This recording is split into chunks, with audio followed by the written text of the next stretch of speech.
Haleluya, shalom Bapak Ibu yang dikasihi Tuhan. Sangat senang berjumpa kembali untuk memberitakan firman Tuhan. Dan topik kita kali ini adalah mengalami hal yang mustahil. Dari Injil Lukas pasal yang pertama ayat yang ke-25. Inilah suatu perbuatan Tuhan bagiku, dan sekarang ia berkenan menghapuskan aibku di depan orang. Nah, saudara yang dikasihi Tuhan, dalam konteks yang baru kita baca, kita berjumpa dengan satu keluarga, yaitu keluarga Zakaria dan Elisabet.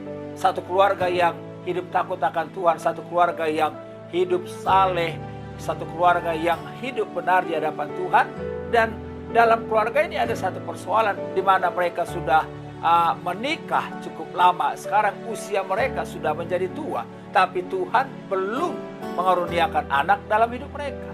Nah, saudara yang dikasihi Tuhan, dalam bangsa Yahudi, dalam kalangan orang Israel, kalau seorang wanita menikah lalu dia nggak punya anak, lalu karena dia mandul nggak punya anak, itu bukan persoalan biasa. Itu dianggap sebuah aib, itu dianggap sebuah hal yang sangat memalukan, itu dianggap sebuah masalah besar. Karena orang yang mandul pada zaman itu dianggap seorang yang terkutuk, sehingga Tuhan nggak mencurahkan berkatnya dalam hidup mereka. Pastilah hal ini bukan hal yang mudah buat Zakaria dan Elisabet, karena posisi mereka melayani Tuhan, mereka orang takut Tuhan. Pastilah orang-orang di sekitar tambah menaruh curiga kepada mereka. Mungkin orang mulai memfitnah mereka, mungkin orang mulai membicarakan mereka, mungkin orang mulai menggosipi mereka. Apaan itu keluarga Zakaria dan Elisabet? Mereka sih hidup saleh, mereka sih melayani, tapi faktanya mana? Mereka kan hidupnya terkutuk. Jangan-jangan selama ini mereka hidup munafik kali. Kalau di depan orang mereka pura-pura benar, tapi kalau di belakang mereka nggak jelas, ya kan? Nah, ini menjadi sebuah tekanan yang besar buat Zakaria dan Elisabet. Nah, tapi yang saya lihat, sekalipun mereka di tengah-tengah persoalan yang besar, Alkitab mencatat Elisabet mandul di hadapan Tuhan dan usianya sudah menjadi tua, dan mungkin orang memfitnah mereka, mungkin orang sedang membuang muka kepada mereka. Tetapi dengar baik, di tengah persoalan yang seberat itu, di tengah situasi yang sesulit itu, di tengah keadaan yang tidak mustahil itu, ketika mereka tetap mempercayai Tuhan, Alkitab berkata mereka ujungnya melihat kemuliaan Tuhan. Tuhan menganugerahkan anak, bahkan anak yang membawa sukacita, anak yang membawa berita besar bagi orang-orang. Disitulah Tuhan menyatakan kuasanya. Nah, saudara, kalau hari ini kita ikut Tuhan, mungkin masih ada persoalan kita, masih ada kesulitan, dan mungkin hal itu membuat kita dibenci oleh orang, mungkin hal itu membuat kita dikucilkan oleh orang. Jangan kecewa, tetap pandang Tuhan, karena kita percaya. Kalau kita tetap percaya kepada Tuhan, dengan seizin Tuhan, dengan waktunya Tuhan, Tuhan akan menyatakan perkara-perkara yang dahsyat dalam hidup kita, supaya nama Tuhan dimuliakan. Teruslah berharap kepada Tuhan. Karena itu pertanyaan sederhana, bagaimana supaya kita mengalami hal yang mustahil dalam hidup kita? Yang pertama, tetap percayai rencana Tuhan dalam hidup. Saya yakin Tuhan punya rencana yang baik buat kita masing-masing. Alkitab bilang, aku tahu rancanganku terhadap kamu bukanlah rancangan kecelakaan, tetapi rancangan damai sejahtera, rancangan yang penuh masa depan dan penuh bahagia. Nah, saudara yang dikasihi Tuhan, memang ketika kita sedang menantikan rancangan Tuhan direalisasikan dalam hidup kita, ada kalanya kita masuk dalam proses, ada kalanya kita mengalami hal-hal yang sulit, ada kalanya kita mengalami hal-hal yang susah, hanya untuk membuktikan apakah kita tetap yakin akan rencana Tuhan.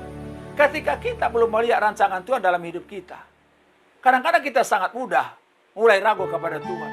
Kadang-kadang sangat mudah kita mulai bingung, mulai mempertanyakan Tuhan. Nah, katanya Tuhan itu punya rencana. Mana saya sudah lama ikut Tuhan, mana saya sudah berdoa kepada Tuhan, tapi rencananya belum digenapi. Saya tetap hidup dalam kesusahan. Nah, saudara dikasih Tuhan, Zakaria dan Elisabet tetap yakin bahwa Tuhan punya rencana dalam hidup mereka. Mereka sudah lama menikah, walaupun sudah divonis bahwa mereka sudah mandul, tapi tetap mereka percaya bahwa ada rancangan Tuhan yang indah dalam hidup mereka, bahwa Tuhan sanggup melakukan perkara-perkara besar, apa yang tidak pernah dilihat oleh mata, apa yang tidak pernah didengar oleh telinga, apa yang tidak pernah timbul dalam hati, itu akan Tuhan sediakan buat orang-orang yang tetap yakin rancangan Tuhan dalam hidupnya. Yang kedua, apa yang mesti kita lakukan supaya kita mengalami hal yang mustahil dalam hidup kita? Tetaplah hidup benar di hadapan Tuhan. Dalam ayat yang ke-6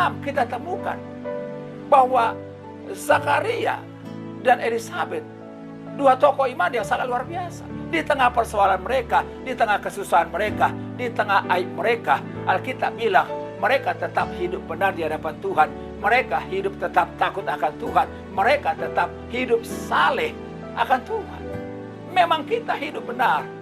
Bukan untuk mendapatkan berkat, bukan untuk mendapatkan mukjizat. Kita hidup benar di hadapan Tuhan supaya kita menyenangkan Tuhan, supaya kita berkenan kepada Tuhan. Dan saya juga percaya kalau orang hidup benar di mata Tuhan, Tuhan akan memperhitungkannya. Tuhan akan menyatakan kuasanya dalam hidup kita. Karena kita bilang orang yang benar kalau berdoa ditolong, dibela oleh Tuhan. Itu sebabnya saudara dikasih Tuhan, ketika kita menghadapi masalah hari ini, jangan kita melarikan diri, jangan kita kompromi, jangan kita bertindak secara dengan mata yang buta. Tetapi pastikan apapun yang kita hadapi, tetap pandang Tuhan, tetap hidup benar, tetap punya integritas. Karena orang menyenangkan Tuhan, dia akan disertai Tuhan. Jangan kau mulai menyesal dalam hidupmu. Percuma saya ikut Tuhan. Dulu waktu saya masih hidup dosa, dalam dosa, saya gak punya penderitaan. Saya lebih mudah mencari uang. Nah, sementara setelah saya hidup benar, kok banyak tantangan dalam hidup saya. Saudara yang dikasih Tuhan, setiap orang percaya bisa saja mengalami ujian dalam hidupnya. Tapi yang saya percaya, ujian pencobaan sebesar apapun tidak dapat menghancurkan kita. Karena Alkitab bilang kita cakap menanggung segala perkara. Alkitab bilang roh dalam kita lebih besar dari roh yang ada dalam dunia. Yang ketiga, apa yang mesti kita lakukan supaya kita mengalami kemustahilan? Yang ketiga, tetaplah setia melayani Tuhan. Saudara, dicatat dalam Alkitab, Zakaria dan Elisabet usianya sudah tua. Dari masa muda mereka sampai tua tetap setia melayani Tuhan. Dan saudara, Zakaria melayani Tuhan dari tempat dia tinggal ke Yerusalem itu membutuhkan waktu 1 hari perjalanan. Dan saudara, perjalanannya gak mudah karena dia harus melewati padang gurun, karena dia harus melewati terik matahari. Tapi saudara bisa bayangkan dari muda sampai masa tuanya dia tetap melayani Tuhan. Satu kali Petrus bertanya kepada Tuhan Yesus, Tuhan, kami sudah meninggalkan keluarga kami, meninggalkan segala sesuatu karena mengikut Tahu. Apakah yang akan kami dapat?